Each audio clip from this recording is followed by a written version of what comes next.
My name is Tony Morris, and I am the character Richie Preston on the TV show Kamen Rider Dragon Knight.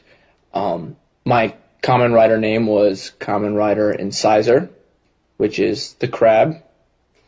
And the character Richie Preston is very spoiled and rich, and always looks at himself as like in the upper class, higher and more and a lot more superior than anybody else. But he turns out his father is taking away his funds. Yes, not good. So he has to find a way to make a living like any other person.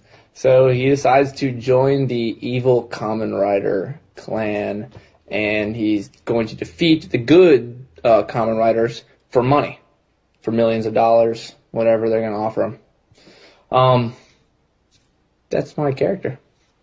Some of the similarities between Richie Preston and Tony Morris.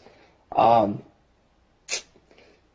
Richie Preston character, he has a stubbornness to him in a lot of the scenes, and the stubbornness is that I try to bring out of myself comes from a kind of a quirkiness, a kind of a quirky stubbornness. I don't really know how to explain it, but it's a little like the way he walks. He swaggers. It's not like, the guy's he's an oddball. He's not your normal straight and narrow guy. He's not Rico Suave or anything. He's just this.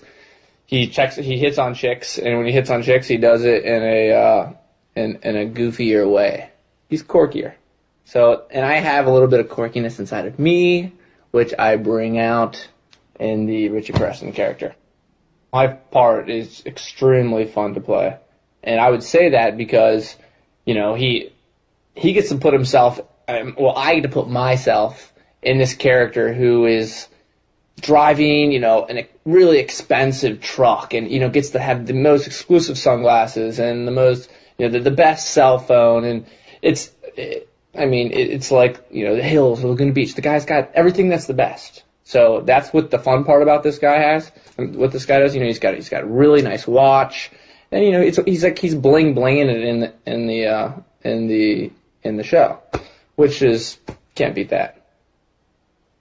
Kamen Rider is actually the first television show I've ever done. I've never done any television before. I grew up doing like improv and skits and comedy, and I went to theater school and all that stuff. So I've done a lot of plays and stuff like that. But I did a movie called The Lost. I had a little part. I've been typecasted a lot with Planet the Surfer Dude or that type of character more than I have. I think in this part's actually a different type of character, which I've never been before, which is the rich upscale. He's kind of a prissy guy, opposed to being the laid back sloucher guy.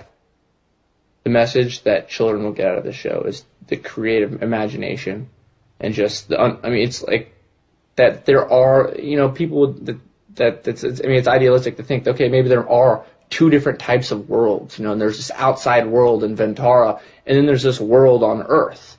And kids today are so much more sophisticated than I was ever when I was at that age, and they're way ahead of they're on computers and internet, everything that they have in this show, that's kids are going to understand that, and they're going to be able to grab onto that, and it's going to open their minds. Things like that open children's minds so they can become more creative when they do things, or just and enjoy any type of show or entertainment value for something that has two different worlds, and that's just that's different. Not a lot of people have that.